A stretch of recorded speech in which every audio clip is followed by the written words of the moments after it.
So once I added your RSS feed to our site, every single article that's published on Vox.com is getting sent through a feed, and we're just like automatically creating a video for it. Yeah. That is so crazy. Every single article through our feed. Every single article. So this is Whibbits. It's one of the companies that's automating news video production.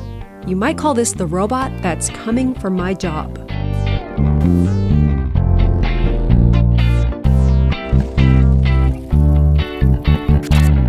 So this article, our algorithm will just intelligently summarize it into just a quick, 30-second to 1-minute video. And then based on the, keywords in the article, it's gonna match relevant media to it.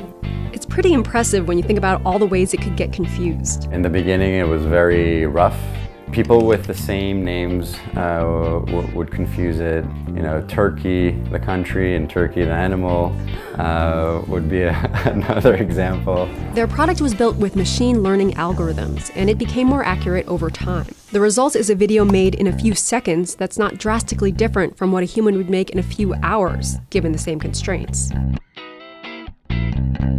Whibbits is part of a rapidly growing industry of so-called AI-powered products. The number of companies mentioning artificial intelligence in their earnings calls has skyrocketed in the past 3 years. But the truth is that the term artificial intelligence isn't very well defined. Well, what happens with AI is that initially lots of things are called artificial intelligence. I mean, it used to be that expert systems, the kind of systems that fly airplanes, were called artificial intelligence. And then once they're working in the routine and everyone, takes them for granted, then they're not called AI anymore. Right now, when people talk about AI, they're mostly talking about machine learning, a subfield of computer science that dates back to at least the 1950s. And the methods that are popular today aren't fundamentally different from algorithms invented decades ago. So why all the interest and investment right now? I asked Manuela Veloso, the head of the machine learning department at Carnegie Mellon. You have to understand that there is something very important about these past years, is data. We humans became collectors of data, Fitbits, GPSs, pictures. Look how much credit card purchases, how much data is around. Certain machine learning algorithms really thrive on big data, as long as computers have the processing power to handle it, which they do now. If computers are the cannon and the internet is gunpowder, these are the fireworks, and they have only just begun.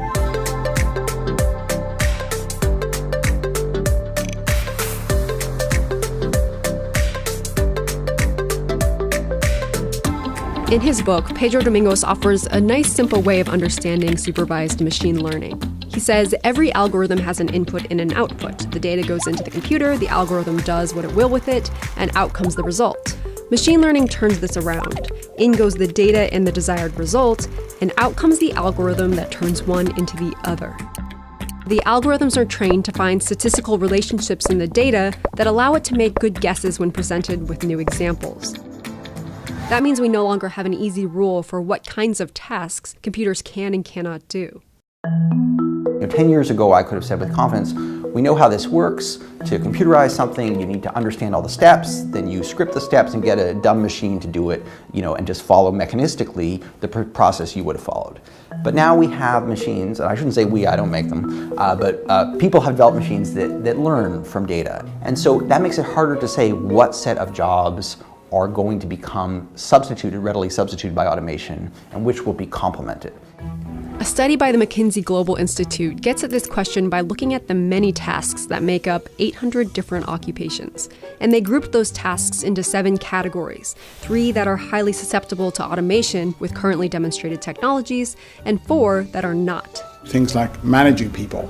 They include things like creativity. They include things like decision-making or judgment, and caring work that requires empathy or human interaction with an emotional content associated with it. Those are much harder things to automate. The report concluded that while most jobs include some tasks that can be automated, less than 5% of US occupations can be fully automated. So this idea of occupations and jobs changing may actually be a bigger effect than the question of jobs disappearing, although of course there are some jobs that will disappear or at least decline. That's because most jobs are made up of a bunch of different tasks, and most of today's AI can only do one task. Don't get me wrong, they can be really good at that task. A deep neural network watched 5,000 hours of BBC News with captions, and now it can read lips better than human professionals. And machine learning algorithms trained on images of tumors can predict lung cancer survival better than human pathologists. The mistake is to assume that these focused applications can add up to a more general intelligence, or that they learn like we do, which is simply not the case. When they get the right answer, it's tempting to assume they understand what they see. Only when they make a mistake do we get a glimpse at how different their process is from our own. It's pattern recognition masquerading as understanding. That's why researchers can easily trick a learning algorithm into mislabeling a picture. A lot of machine learning at this point is very superficial and very brittle. It's based on immediately observable features, which may or may not be essential to what's going on. Last year, director Oscar Sharp produced a short film that was written by a neural network trained on sci-fi movie scripts. Principle is completely constructed of the same time. It's all about you to be true. You didn't even watch the movie with the rest of the base. I don't know. I don't care. I know. It's great. It makes no sense. Because it doesn't have what a 5-year-old child has, which is an abstract model of how the world works, why things happen, or what a story is. And why should it? We evolved these things over millions of years. It's a lot that it can do, much more than before. But I mean, we humans are amazing, I think. We are very broad, see? AI applications will keep getting better. Robot voices used to sound like this. Language is more than just phones. Now they can sound like this. The Blue Lagoon is a 1980 American romance and adventure film directed by Randall Kleiser. Which means Wibbits will soon be able to offer natural-sounding narration. Algorithms are also starting to analyze video frames. IBM trained a system to select the scenes for a movie trailer. Don't go in there, okay? No, what? Don't you go down there, Skip! So instead of just pulling generic clips, Wibbits might be able to pull specific ones. But there's no clear path toward a more human-like intelligence, which includes common sense, curiosity, and abstract reasoning. AI is as good as the content that goes through it. So you can't really expect AI to do magic, which some people expect it to do. Machine learning algorithms can translate 37 languages, but they don't know what a chair is for. They're nothing like us, and that's what makes them such a powerful tool. Wibbits will never make this video, but AI could help me make a better one.